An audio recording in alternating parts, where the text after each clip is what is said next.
أعوذ بالله السميع العليم من الشيطان الرجيم من همزه ونفخه ونفسه.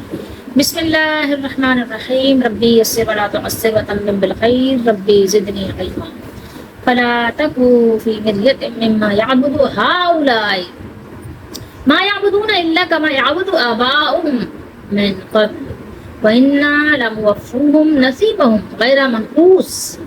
ولقد آتينا موسى الكتاب فاختلف فيه ولولا كلمة سبقت من ربك لقضي بينهم وإنهم لفي شك منه مريب. وإنا كلا لما ليوفينهم ربك أعمالهم إنه بما يعملون خبير. 3 آیات مبارکہ ہیں سورہ ہود کی 12واں سپارہ ہے، آیت نمبر 109 سے 111. چنانچہ آپ ان کے متعلق تردد میں نہ پڑیں جن کی یہ لوگ عبادت کرتے ہیں. یہ لوگ تو ویسے ہی عبادت کرتے ہیں جیسے اس سے پہلے ان کے باپ دادا عبادت کرتے تھے، اور بے شک ہم انہیں ان کا حصہ بغیر کسی کمی کے پورا دیں گے. کون دے گا؟ اللہ تعالیٰ. اور البتہ تحقیق ہم نے موسیٰ کو کتاب دی تو اس میں اختلاف کیا گیا، اور اگر نہ ہوتی ایک بات جو آپ کے رب کی طرف سے پہلے طے ہو چکی ہے، جو پہلے کیا ہوا ہے وہ انہیں فکس کر دی گئی ہے، تو ان کے درمیان ضرور فیصلہ کر دیا جاتا. فیصلہ تو ہوگا لیکن جب ایک بات جو ایک مقررہ وقت ہے اسی پر ہوگا، پہلے نہیں ہوگا کیونکہ ایک بات طے ہو چکی ہے. اور اگر طے نہیں ہوئی ہوتی تو اللہ تعالیٰ اسی وقت فیصلہ فرما دیتے. اور بلا شبہ اس کے متعلق البتہ بے چین کرنے والے شک میں ہیں. کس شک میں ہیں؟ شک منہ مریب. ٹھیک ہے. اور بے شک آپ کا رب ضرور ہر ایک کو ان کے اعمال کی پوری جزا دے گا. بے شک وہ جو عمل کرتے ہیں اللہ ان سے خوب باخبر ہے. اللہ کو معلوم ہے کہ کیا عمل کر رہے ہیں اور کیوں کر رہے ہیں اور کیسے کر رہے ہیں، نیتیں کیا ہیں، کس کے لیے کیا جا رہا ہے یہ عمل. اللہ کو سب معلوم ہے. اللہ تعالیٰ ان سب چیزوں سے خبردار ہے. وہ علیم بھی ہے اور خبیر بھی ہے. یہ ترجمہ تو تفسیر ابن کثیر سے ہے، اور ایک ترجمہ ہم آپ کو اور دکھاتے ہیں. یہ ترجمہ ہے احمد رضا کنزولی، یہ بھی دیکھ لیجئے. تو اے سننے والے، وہی آیت نمبر 109 سے 111 آپ کو سنائیں گے. تو اے سننے والے، دھوکہ میں نہ پڑ اس سے جسے یہ کافر پوجتے ہیں. یہ ویسا ہی پوچھتے ہیں جیسا پہلے ان کے باپ دادا پوچھتے تھے. آبا، ابا کی جمع آبا ہے، باپ دادا. ٹھیک ہے. اور بے شک ہم ان کا حصہ انہیں پورا پھیر دیں گے، یعنی پورا حصہ اللہ تعالیٰ ان کو عطا کر دے گا. نصیب ان کے نصیب کا جو ہے جس میں کمی نہ ہوگی، غیر منقوص، کچھ بھی کمی نہیں کی جائے گی. اور بے شک ہم نے موسیٰ کو کتاب دی، آتینا موسیٰ الکتاب، تو اس میں پھوٹ پڑ گئی، اختلاف ہو گیا. فاختلف، تو یہاں اختلاف کا ترجمہ پھوٹ ہے. وہ الفاظ کے آپ کر سکتے ہیں کہ ہاں تبدیلی ہے لیکن معنی وہی ہے. اگر تمہارے رب کی ایک بات، ولولا کلمۃ، وہی بات جو ہم نے پچھلے ترجمے میں پڑھی تھی، پہلے نہ ہو چکی ہوتی، یعنی ایک بات اگر اللہ تعالیٰ نے پہلے طے نہ کر لی ہوتی تو جب ہی ان کا فیصلہ کر دیا جاتا جس وقت یہ بحث مباحثے میں تھے. اور بے شک وہ اس کی طرف سے دھوکہ ڈالنے والے شک میں ہیں. ابھی ہم نے پیچھے کیا پڑھا تھا اس ترجمے میں جو ابن کثیر سے ہے، اس ترجمے میں یہ تھا کہ اور بلا شبہ وہ اس کے متعلق البتہ بے چین کرنے والے شک میں ہیں. بس وہی الفاظ کی تھوڑی سی آپ کہہ سکتے ہیں تبدیلی ہے. اور یہاں ہے دھوکہ ڈالنے والے شک میں ہیں. اور بے شک جتنے ہیں، یعنی کل آپ کہتے ہیں نا، کل اور جز، کل لما، یعنی سبھی کے لیے بات اللہ تعالیٰ نے فرما دی کہ سب کے جو اعمال ہیں ان کو ان کے حساب سے ان کو جزا دی جائے گی. جتنے ہیں ایک کو تمہارا رب اس کا عمل پورا بھر دے گا، یعنی کمی نہیں ہوگی، اور اسے ان کے کاموں کی خبر ہے. بلا شک و شبہ، انا کا ترجمہ آپ کریں گے، یقینی بات ہے یہ، بلا شک و شبہ اللہ کو ان کے تمام کاموں کی خبر ہے. تو یہ ترجمہ آپ نے یہاں سے دیکھا. یہاں ترجمے میں آپ نے دیکھا تو اے سننے والے دھوکے میں نہ پڑ، یہ احمد رضا کا ترجمہ ہے. یہاں بات ہو رہی ہے کہ یعنی یہ لوگ جو غیر اللہ کی پوجا کر رہے ہیں یا عبادت کر رہے ہیں یا غیر اللہ سے جو مانگ رہے ہیں، وہ کچھ بھی ہو سکتا ہے. بت بھی ہو سکتے ہیں، درخت بھی ہو سکتے ہیں، دریا اور سمندر بھی ہو سکتے ہیں، سورج اور چاند بھی ہو سکتے ہیں، اور قبر اور مزار بھی ہو سکتے ہیں. تو یہ لوگ جو اللہ کے علاوہ غیر اللہ سے یعنی مدد مانگ رہے ہیں، اس سے تم خلجان میں نہ پڑنا. یہ اس سے مراد کون لوگ ہیں؟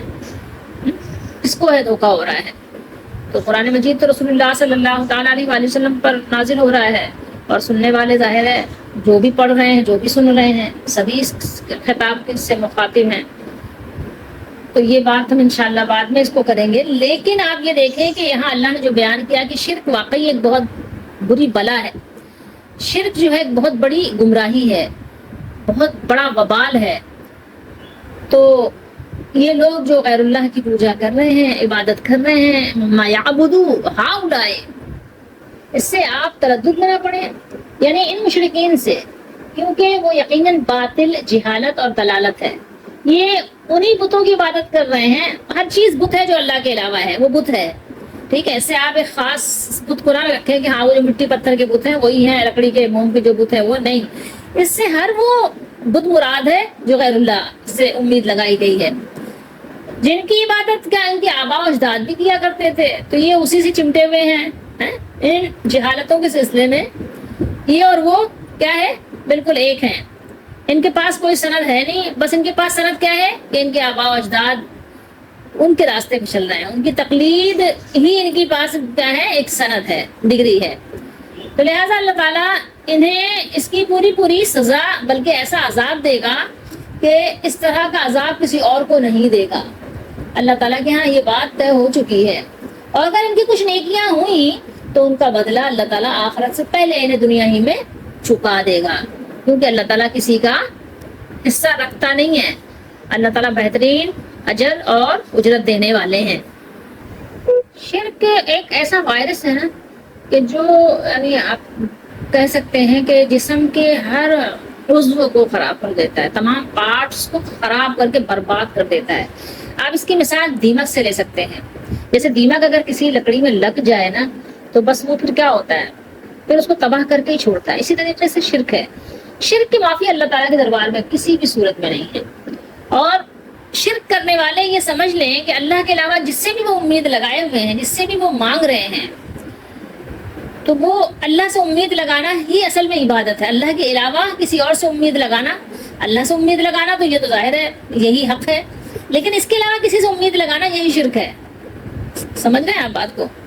تو یہ مشرکین جس سے امیدیں لگائے ہوئے ہیں، خیال رہنا چاہیے کہ ان کے باطل ہونے یا نفع نقصان کا مالک نہ ہونے میں کسی قسم کا کوئی شک نہیں ہے. کوئی شک نہ کیجیے، کسی کو بھی شک نہیں ہونا چاہیے. مما یعبدو ہاؤلائے، جن کی یہ لوگ عبادت کرتے ہیں. یہ لوگ سے مراد کون ہے؟ آپ کو پتہ ہے جو سامنے کے مخاطب تھے قریش کے لوگ، مشرکین مکہ، اور اس کے علاوہ آج تک جتنے بھی لوگ شرک کر رہے ہیں سبھی سے یہ خطاب ہے. اب یہاں سوال یہ ہے کہ دھوکہ، خلجان، شک کس کو تھا؟ کس کو تھا؟ کیا رسول اللہ صلی اللہ علیہ وسلم کو اس قسم کا کوئی شک تھا جس سے اللہ تعالیٰ آپ کو منع فرما رہے ہیں؟ تو اس کا جواب کیا ہے؟ اس کا جواب یہ ہے کہ اللہ تعالیٰ نے اپنے نبی صلی اللہ علیہ وسلم سے فرمایا اقیم الصلاۃ. سورہ ہود میں آیت نمبر 114 میں ہم پڑھ چکے ہیں. اقیم الصلاۃ، نماز قائم کیجئے. تو کیا نبی کریم صلی اللہ علیہ وسلم نماز نہیں پڑھتے تھے کیا؟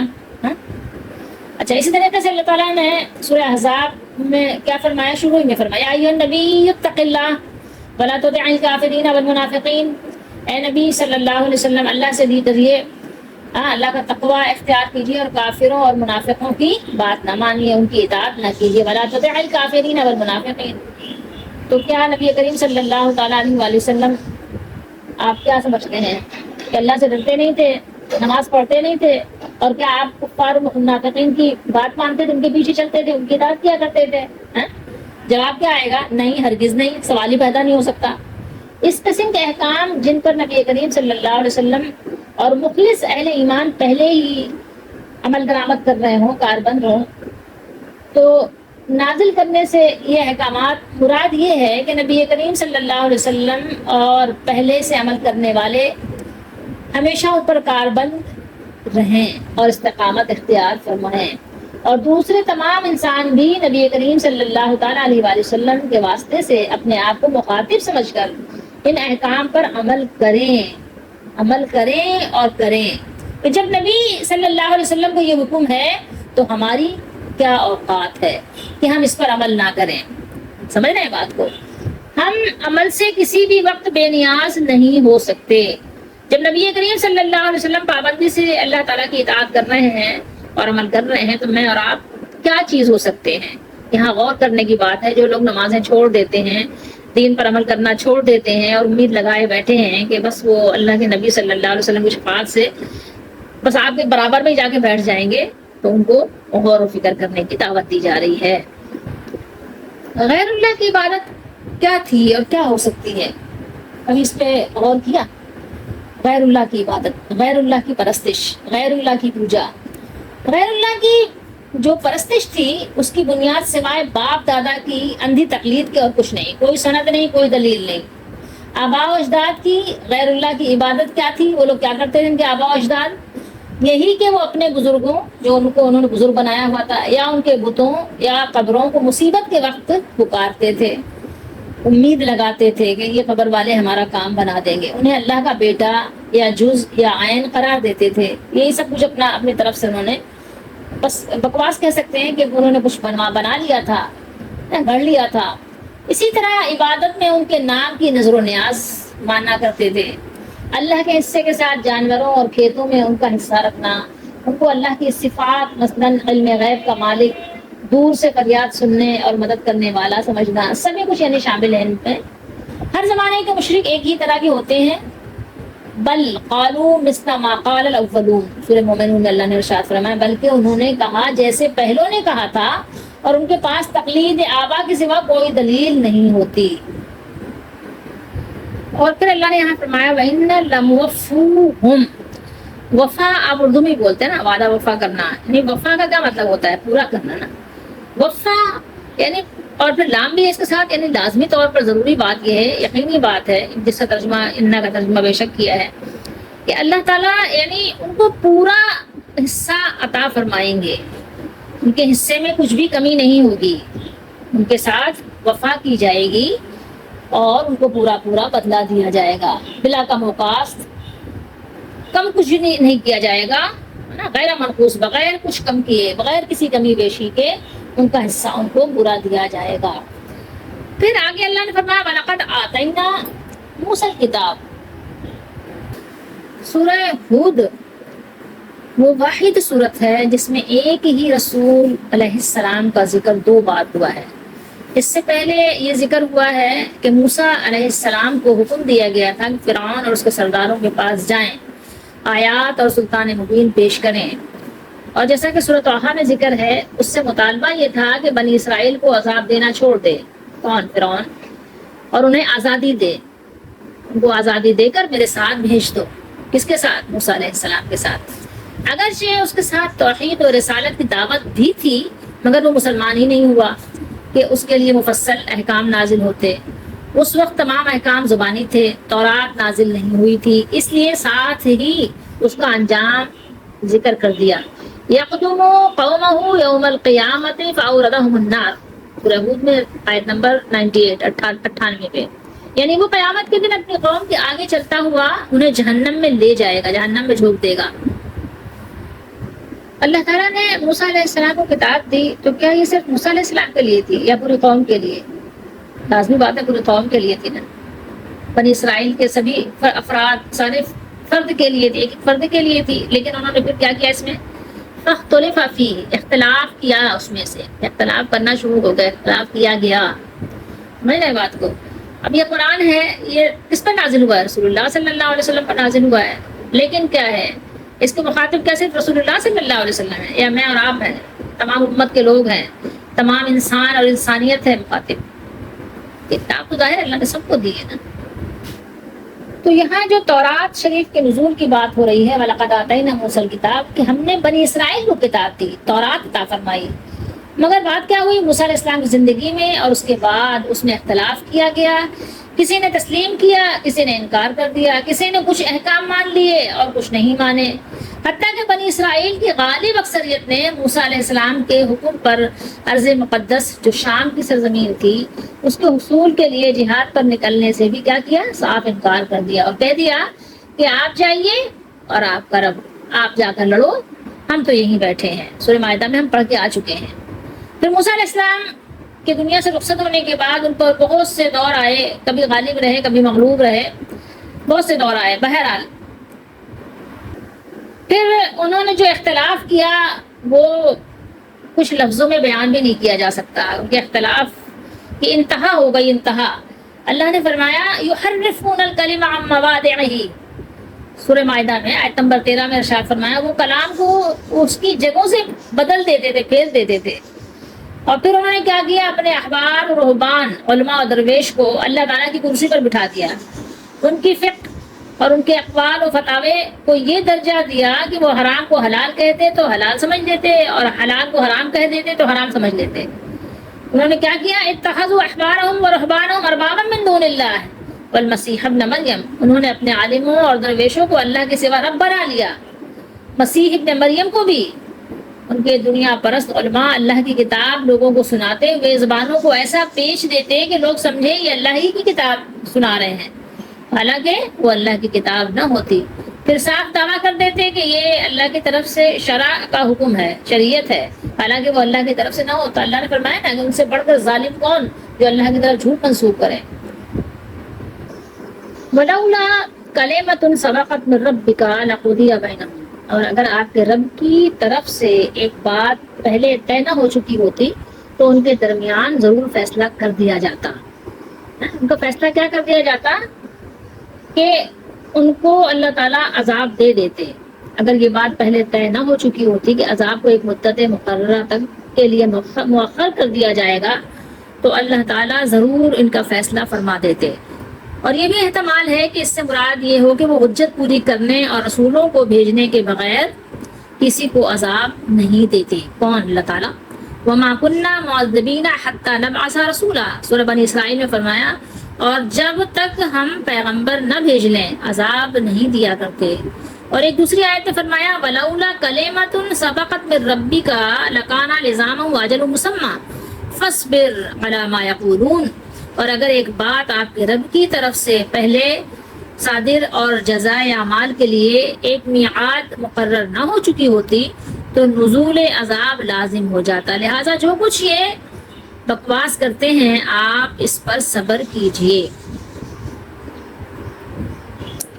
پہلے ہم نے پڑھا ہے الف لام میم میں لا ریب فیہ، ریب کہتے ہیں شک کو، مریب، اور یہاں شک بھی آیا ہے، شک منہ مریب، وَإِنَّهُمْ لَفِي شَكٍّ مِّنْهُ مُرِيبٍ۔ اس کی تفسیر بعض مفسرین نے کی ہے کہ موسیٰ علیہ السلام کی قوم کو تورات کے بارے میں ایک بے چین رکھنے والے شک میں مبتلا تھے، نہ اسے ان کے یعنی کتاب کے سچا ہونے کا یقین تھا نہ جھوٹا ہونے کا، اور حق کا انکار کرنے والوں کا یہی حال ہوتا ہے۔ آپ کو پتہ ہے نا، آج بھی اگر آپ دیکھیں تو اس طرح کے آپ کو لوگ اکثر ایسی طرح کے ملیں گے کہ ان کا دل اسے سچا مانتا ہے مگر دنیاوی خواہشات اسے ماننے کی اجازت نہیں دیتی، اسی تذبذب میں کفر پر ہی دنیا سے گزر جاتے ہیں۔ عمل کافروں والے ہیں اور رسمیں کچھ مسلمانوں والی بھی ہیں، کچھ سمجھ نہیں آتی۔ آپ دیکھیں کہ یہ کون لوگ ہیں، کوئی پہچان کوئی شناخت نہیں رہ گئی ہے، مطلب زبان سے کچھ وہ اللہ کا نام بھی لے رہے ہوتے ہیں، کچھ دینی رسموں کی باتیں بھی کر رہے ہوتے ہیں، اور ان کا جب آپ عمل دیکھیں گے، ان کا گیٹ اپ دیکھیں گے تو آپ کو پتہ ہی نہیں چلے گا کہ مسلمان ہیں بھی کہ نہیں ہیں۔ کون سی مخلوق ہے اس کے بارے میں بہتر بات تو اللہ ہی جانتا ہے۔ بہرحال پھر آگے فرمایا وَإِنَّا كُلًّا لَمَّا لَا يُوَفِّيَنَّهُمْ رَبُّكَ أَعْمَالَهُمْ، کلن اس میں تنوین عوض کی ہے، یعنی اس کا مضاف الیہ محذوف ہے۔ اس کی تھوڑی سی تفصیل ہے لیکن چھوڑ دیں آپ۔ لمبا کا معنی کیا ہے؟ لمبا کا معنی ہے جب، یہ حرف شرط ہے جس کی شرط محذوف ہے۔ اچھا خیر بہرحال آگے چلتے ہیں۔ لمبا کے معنی کے مطابق اس کی شرط ظاہر ہے وہ جو ہوتے ہیں صرفی اور نحوی امام وہ ظاہر نکالتے ہیں، یعنی بے شک یہ سب لوگ جب ان کا وقت آئے گا تو یقیناً انہیں ان کا رب ان کے اعمال کا ضرور پورا بدلہ دے گا۔ چونکہ وہ لوگ قیامت کے منکر تھے اس لیے اس جملے میں کئی طرح سے تاکید آئی ہے۔ ایک تو کیا آئی ہے؟ انا، آپ دیکھ رہے ہیں دوسرا کیا ہے؟ لام، صحیح ہے، انا لام تاکید اور نون ثقیلہ، یہ سب آپ ذرا غور کر لیں. پتہ چلا لما انا کل لما، یہاں لما کا ما بعد حذف کرنے سے بھی ایک ہیبت پیدا ہو رہی ہے. غور کیجیے، ایک ہیبت پیدا ہو رہی ہے کیونکہ خود لفظ لما میں وقت کا مفہوم شامل ہے. یعنی جب وہ وقت آئے گا، انا کل لما، یہ سب سے یعنی واضح اور آسان توجیہ ہے. آپ غور کریں ذرا کہ اللہ تعالیٰ نے یہاں بیان کیا کیا ہے. یعنی غور کرنے کا مقام ہے، سوچنے کا مقام ہے. انہو بما یعملون خبیر، اس میں اعمال کی جزا پوری دینے کی وجہ بیان کی ہے کہ وہ ان کے اعمال سے پوری طرح کیا ہے؟ باخبر ہے. اس لیے نیک عمل ہو یا بد عمل ہو، اس کا پورا بدلہ اس کو ملے گا. یہاں بھی ہم نے یہ پڑھا نا، وَإِنَّا لَمُوَفُّوهُمْ نَصِيبَهُمْ غَيْرَ مَنْقُوصٍ، انہیں ان کا پورا حصہ دینے سے مراد ایک تو یہ ہے کہ کسی شخص کا تقدیر میں دنیا کا جو رزق اور آسائشیں لکھی گئی ہیں وہ مسلمان ہو یا کافر، ہر ایک کو ملیں گی، اس میں کمی بیشی نہیں ہوگی. کافروں کو بھی ان کا حصہ پورا ملے گا. آپ دیکھ سکتے ہیں قرآن مجید میں جا بجا اللہ تعالیٰ نے ارشاد فرمایا. اور دنیا میں اللہ تعالیٰ نے یعنی ان کی نیکیاں جو انہوں نے کی ہیں ان کا پورا بدلہ اللہ انہیں دنیا ہی میں دیں گے. جو کافر ہیں ان کی تمام نیکیوں کا، خیر خواہیوں کا بدلہ ان کو دنیا میں مل جائے گا. اور ان کی غیر اللہ کی عبادت اور شرک کا پورا بدلہ دنیا میں نہیں بلکہ قیامت کے دن ضرور دینے والے ہیں. یہاں غور کیجیے ان باتوں پر جو اللہ نے بیان کیا. کافروں کو دنیا میں مٹا دینا مقصد نہیں ہے. اگر اللہ تعالیٰ دنیا میں ان کے عمل کی وجہ سے ان کو مٹا دے، ان کا نام و نشان مٹا دے، تو لازمی بات ہے پھر تو سب کافر ختم ہو جائیں گے. لیکن کافروں کو ختم کرنا مقصد نہیں ہے. ہاں، ان کو ہدایت کا راستہ دکھانا مقصد ہے، لیکن جب یہ کہ وہ ہدایت قبول کرے تو بات ہے نا. قرآن مجید وہ کتاب ہے کہ اللہ تعالیٰ نے بہت تفصیل کے ساتھ اس میں ایک بات بیان فرما دی ہے. اس میں شک کی بھی کوئی گنجائش باقی نہیں رکھی. لیکن بہرحال پھر بھی بات یہ ہے کہ لوگ ایمان نہیں لاتے، اور بھاری اکثریت ایمان نہیں لاتی. تو بات یہ ہے کہ اللہ تعالیٰ نیک لوگوں کو نیک اعمال کا بدلہ دیں گے، اور جن کے اعمال برے ہیں اللہ تعالیٰ کو ان کی بھی خبر ہے. تو سب اپنے اپنے اعمال کی خبر لیں، اپنے اپنے ایمان کی خبر لیں اس سے پہلے کہ ان کی خبر لی جائے. اللہ تعالیٰ ہم سب کو سمجھنے کی توفیق عطا فرمائے. تو یہاں پر اللہ تعالیٰ نے ساری باتیں بیان کر دی، اور اکثر لوگ آج بھی بے چین کرنے والے شک میں مبتلا ہیں. تو اللہ تعالیٰ ہماری دستگیری فرمائے. ہمیں شک نہیں کرنا چاہیے، جو کچھ اللہ نے فرمایا منوان ایسا ہی ہونا ہے. نبیوں کو بھی جب ان کے دور میں وقت آیا تو ماننے والے تھوڑے ہی تھے، اور اب بھی اللہ تعالیٰ بھیجیں گے اس کو، امام مہدی کو بھیجیں گے تو ان کو بھی ماننے والے بہت تھوڑے ہوں گے. تو ہمیں کیا کرنا چاہیے؟ دعا کرنی چاہیے اللہ سے کہ اے اللہ، جب آپ امام المہدی کو بھیجیں، جب ان کا ظہور ہو، اور اگر ہمارے دور میں اپنے فضل سے آپ یہ معاملہ کریں تو ہمیں ان کے قریبی ساتھیوں میں سے کریں، ہمیں ان پر ایمان لانے والا کریں، ایمان لا کر ان کے پیچھے چل کر اور یقین کامل کے ساتھ ان کے ساتھ دینے والے بن جائیں. آمین. تو دعا کرنا اور کوشش کرنا، محنت کرنا ہمارا کام ہے. اور یہ بھی اللہ سے دعا کرتے رہیں کہ اللہ ہمیں شقی اور نافرمان اور بدبختی جن کو مل گئی اس طرح کے سب لوگوں سے بچائے رکھنا، ہمیں ایمان والوں میں کرنا. وما توفیقی الا باللہ. دعا کرنا ہمارا کام ہے، لیکن ہمارے سارے معاملات اللہ ہی کے سپرد ہیں. اسی کے توفیق سے اچھے کام بھی انجام پائے جاتے ہیں، اور اسی کی توفیق سے اللہ تعالیٰ قبول فرماتے ہیں. بہرحال وما توفیقی الا باللہ.